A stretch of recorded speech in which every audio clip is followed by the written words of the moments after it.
So we're here with Coach Trish Jahola in our Troy Service Center Coach's Corner. Coach, thanks for joining us.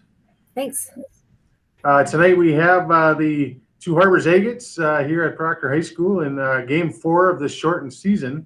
Yes. But before we start talking about that and what we can expect, let's rewind to a 3-1 victory against Hibbing in our last game. What did you like and not like about your team's performance in that game?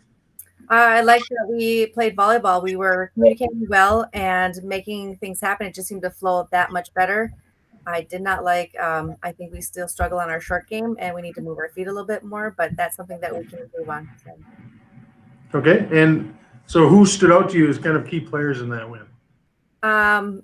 First person to stand out would be Peyton Rodberg. She just has that powerful swing and added, I think it was 13 kills and 15 digs. It was enough to strike some fear into the other team. Maddie was right behind her with 10 kills and about 12 digs. And Aubrey and Caitlin both added about 7 kills themselves. So offensively, we were very strong against them, which was nice. Then we had Cam also came in with 14 digs, which helped our defensive game. And Gabby had about 6 aces and Aubrey 4 more aces. So all around, it was spread throughout the whole team, and everybody was contributing and doing well. So.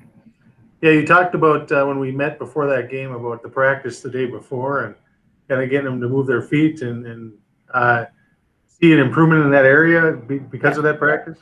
Yes, they did a lot of running and a lot of hard work, but it seemed to help because they were moving much better in that game against Hibbing. So hopefully they'll bring that into tonight's game as well. One thing that I noticed, you went to no masks that game. What was kind of the decision behind that, and did that change help? With the first 2 games, we noticed a lot of disorganization within the team, and I get it. There's a lot of changes every day. Something's just not the way it was the day before. So we thought maybe that's just one more thing added to the stress level of them, and that's what's adding to the miscommunication on the floor. So we decided to try it to see how it worked, and they did much better without their masks. They were able to communicate that much better. There wasn't as many errors with miscommunication, so we enjoyed not wearing our masks that game. Okay.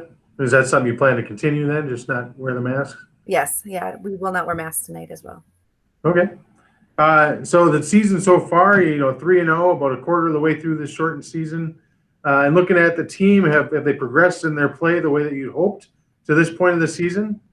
And what aspects of the game are you looking to improve the next few weeks? Every day they're improving. However, I would like to challenge them more. When we get to the tougher games like Grand Rapids and Hermantown, and if we were to see Esko or North Branch, I think that we need to see some tougher competition to prepare for those games. So that's one thing. Okay. So Two Harbors, what do you know about Two Harbors? I know you said you can't scout, but what parts of their game will challenge you? What parts are you hoping to exploit? I don't really know a lot about Two Harbors. I don't think that they are particularly strong of a team, but I don't count out any team. I mean, you just don't know. So we're just going to come in and bring our game and hopefully do well against them. So in a situation like that where you don't really know a team, what is kind of the strategy going in? Do you do anything specific to kind of learn about the team right away, or aim for different spots and see who and who can't?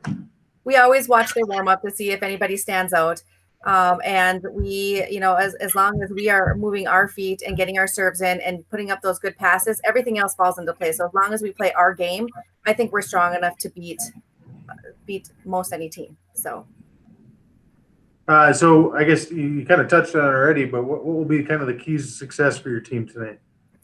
Just what I said right there. If we play our game, our serving and passing will be the most important things. If we can just keep those 2 in check, everything else falls into place. Our offensive game, we have such strong hitters. I think that they will do just fine. And strategically, our servers will look for that weakest passer or that hole, and that'll give us lots of points to give us the win. This is kind of a pop question here. But for you to look back on a game and say, man, that was a perfect game for us. Perfect is I guess a pretty high level, but to look back and say, man, that was as good of a game as we could play.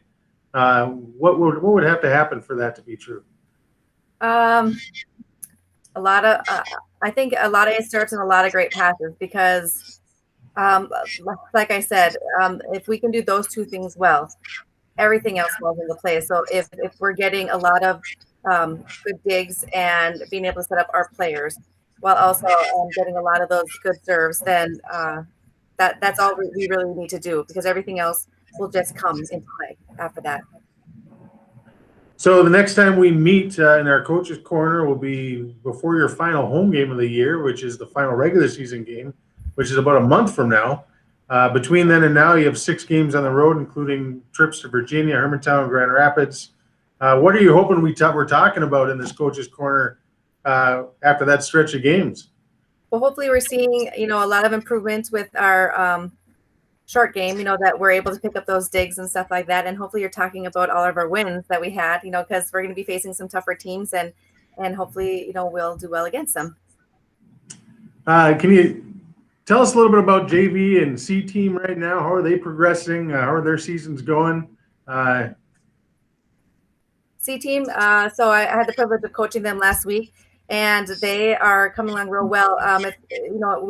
Even with JV, there's a lot of ninth graders on JV. So even going through all the rotations and just understanding the difference between where you are in the rotation and having to switch to coverage is a lot for those ninth graders to be able to figure out. So we started out pretty slow with them, but it's starting to click, and you're going to see their level of play improve every day now that they've got that aspect over the way. They can start working on just the skills.